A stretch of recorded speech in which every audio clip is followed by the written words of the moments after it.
Chapter 8. Barry's Adieu to Military Profession.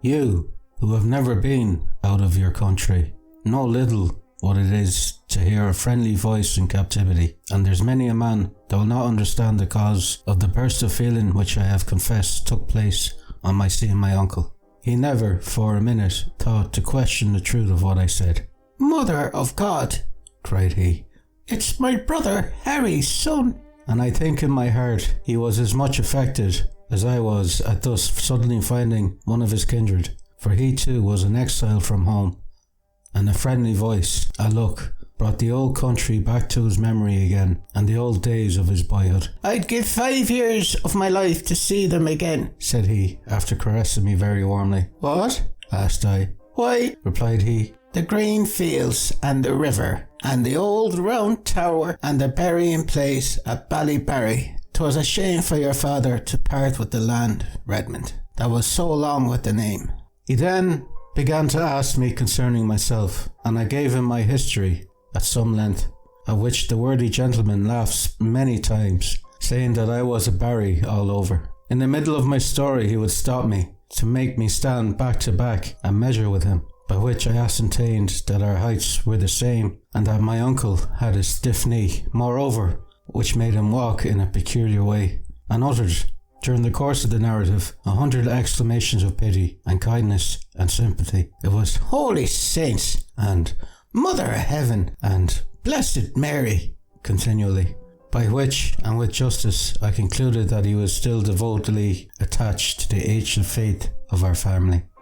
It was with some difficulty that I came to explain to him the last part of my history, viz., that I was put into a service as a watch upon his actions, of which I was to give information in a certain quarter. When I told him, with a great deal of hesitation, of this fact, he burst out laughing, and enjoyed the joke immensely. "The rascals," said he, "they think to catch me, do they? Why, Redmond, my chief conspiracy is a faro bank, but the king is so jealous that he will see a spy in every person who comes to his miserable capital in the great sandy desert here. Ah, my boy, I must show you Paris and Vienna."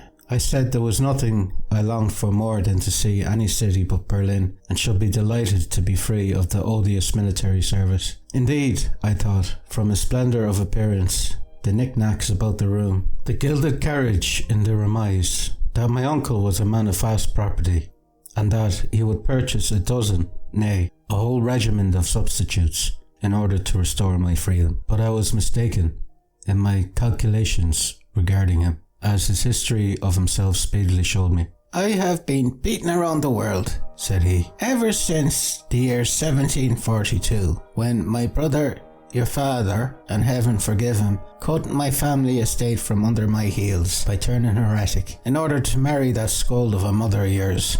Well, let bygones be bygones.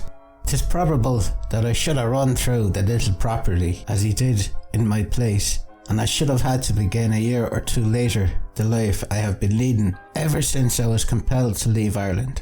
My lad, I have been in every service, and between ourselves, owe money in every capital in Europe. I made a campaign or two with the Pandors under Austrian Trank. I was a captain in the guard of His Holiness the Pope. I made the campaign of Scotland with the Prince of Wales. A bad fellow, my dear, caring more for his mistress and his brandy bottle than for the crowns of the 3 kingdoms. I have served in Spain and in Piedmont, but I have been a rolling stone, my good fellow. Play has been my ruin, that and beauty." Here he gave a leer which made him, I must confess, look anything but handsome. Besides, his rouged cheeks were all besobbered with the tears which he had shed on receiving me. "The women have made a fool of me, my dear Redmond. I am a soft-hearted creature, and this minute at 62 have no more command of myself than when Peggy O'Dwyer made a fool of me at 16. "Faith, sir," says I, laughing, "I think it runs in the family," and described to him, much to his amusement, my romantic passion for my cousin, Nora Brady. He resumed his narrative. "The cards, now, are my only livelihood. Sometimes I am in luck, and then I lay out my money in these trinkets, you see. It's property. Look you, Redmond, and the only way I have found of keeping a little about me. When the luck goes against me, why, my dear, my diamonds go to the pawnbrokers, and I wear paste. Friend Moses, the goldsmith, will pay me a visit this very day, for the chances have been against me all the week past, and I must raise money for the bank tonight. Do you understand the cards? I replied that I could play as soldiers do, but had no great skill. We will practice in the morning, my boy, said he, and I'll put you up to a thing or two worth knowing. Of course, I was glad to have such an opportunity of acquiring knowledge, and professed myself delighted to receive my uncle's instruction. The Chevalier's account of himself rather disagreeably affected me. All his show was on his back, as he said. His carriage with the fine gilding was part of his stock in trade. He had a sort of mission from the Austrian court. It was to discover whether a certain quantity of allied ducats, which had been traced to Berlin, were from the king's treasury. But the real end of Monsieur de Barry was play. There was a young attaché of the English embassy, my Lord Jusace, afterwards Viscount and Earl of Crabs in the English peerage, who was playing high, and it was after hearing of the passion of this young English nobleman that my uncle, then at Prague, determined to visit Berlin and engage him. For there is a sort of chivalry among the knights of the dice box. The fame of great players is known all over Europe. I have known the Chevalier de Casanova, for instance, to travel 600 miles from Paris to Turin for the purpose of meeting Mr. Charles Fox, then only my Lord Holland's dashing son, afterwards the greatest of European orators and statesmen. It was agreed that I should keep my character of valet, that in the presence of strangers I should not know a word of English, that I should keep a good lookout on the trumps when I was serving the champagne and punch about, and, having a remarkable fine eyesight and a great natural aptitude, I was speedily able to give my dear uncle much assistance against his opponents at the green table. Some prudish persons may affect indignation at the frankness of these confessions, but heaven pity them. Do you suppose that any man who has lost or won £100,000 at play will not take the advantages which his neighbour enjoys? They are all the same, but it is only the clumsy fool who cheats, who resorts to the vulgar expedients of cogged dice and cut cards. Such a man is sure to go wrong some time or other, and is not fit to play in the society of gallant gentlemen. And my advice to people who see such a vulgar person at his pranks is, of course, to back him while he plays, but never, never to have anything to do with him. Play grandly, honourably. Be not, of course, cast down at losing, but above all, be not eager at winning, as mean souls are. And indeed, with all one's skill and advantages, winning is often problematical.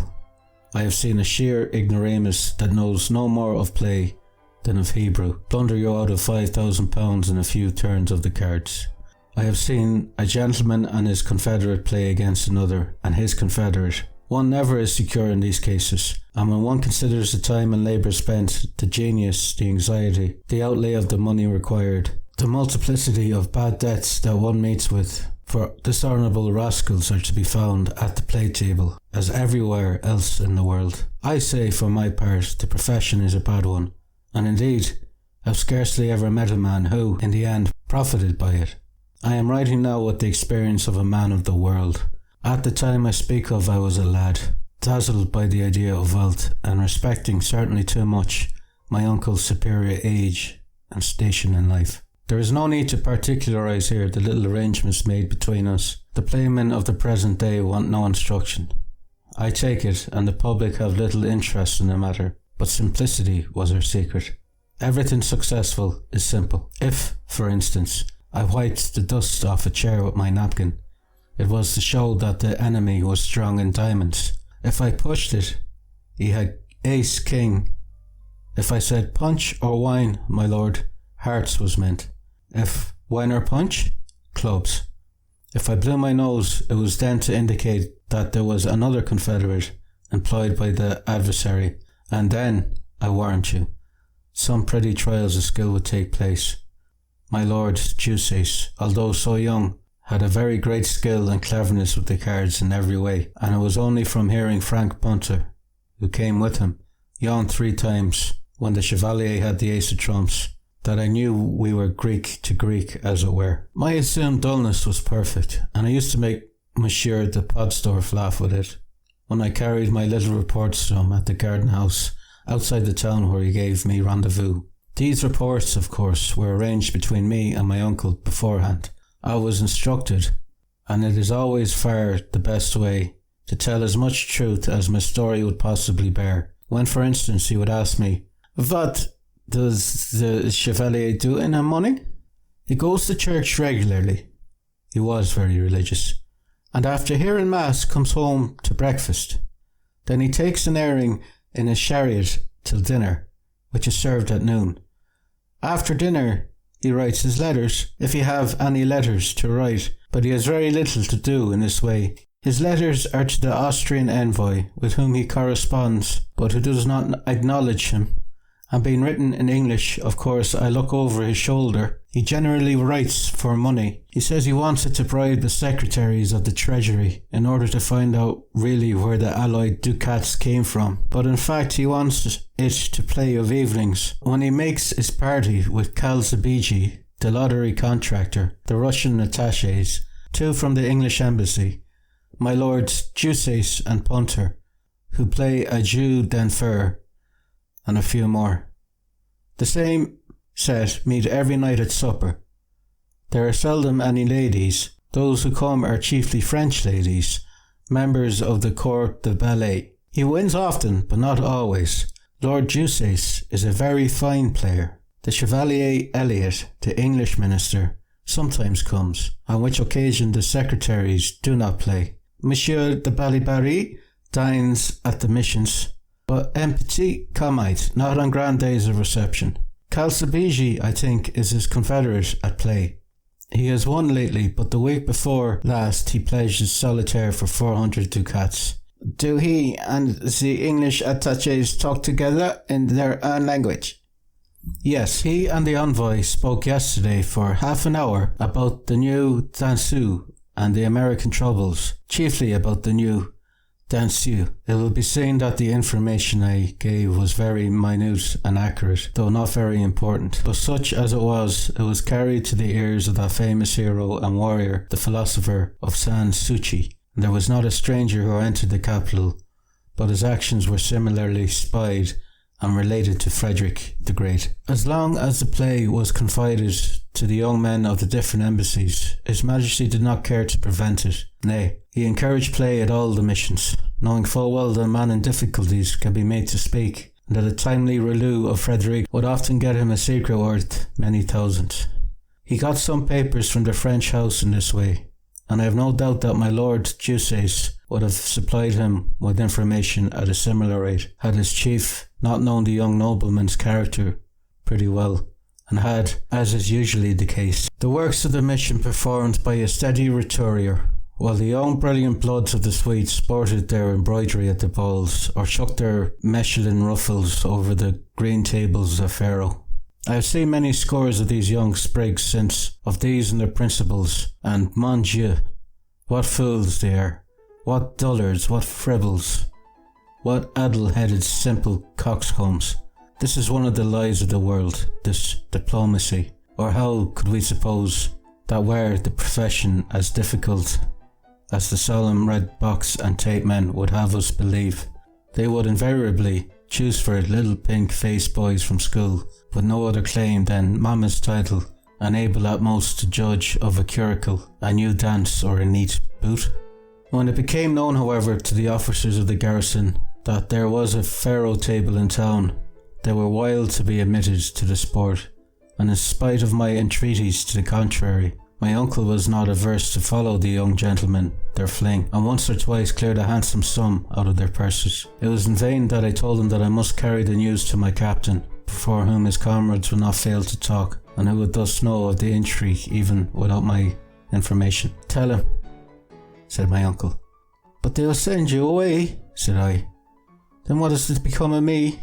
Make your mind easy, said the latter with a smile. You shall not be left behind, I warrant you. Go take a last look at your barracks. Make your mind easy. Say a farewell to your friends in Berlin. The dear souls, how they will weep when they hear you are out of the country.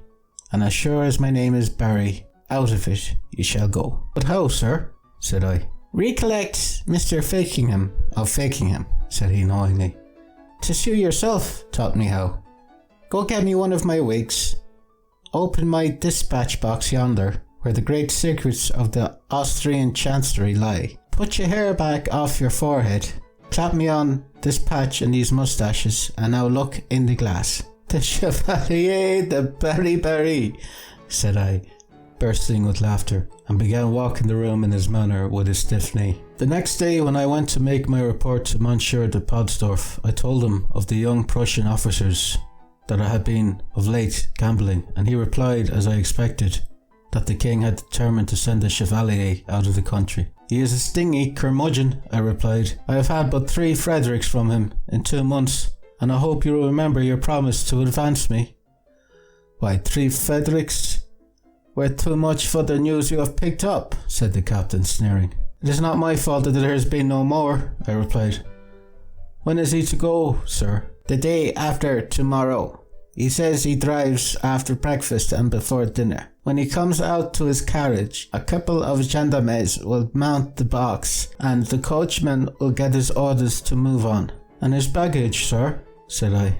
"That will be sent to him. I have fancied to look into that red box which contains his papers, you say, and at noon after parade shall be at the inn. You will not say a word to anyone there regarding the affair, and will wait for me at the Chevalier's rooms until my arrival. We must force the box. You are a clumsy hound, or you would have got the key long ago." I begged the captain to remember me, and so took my leave of him. The next night I placed a couple of pistols under the carriage seat, and I think the adventures of the following day are quite worthy of the honours of a separate chapter.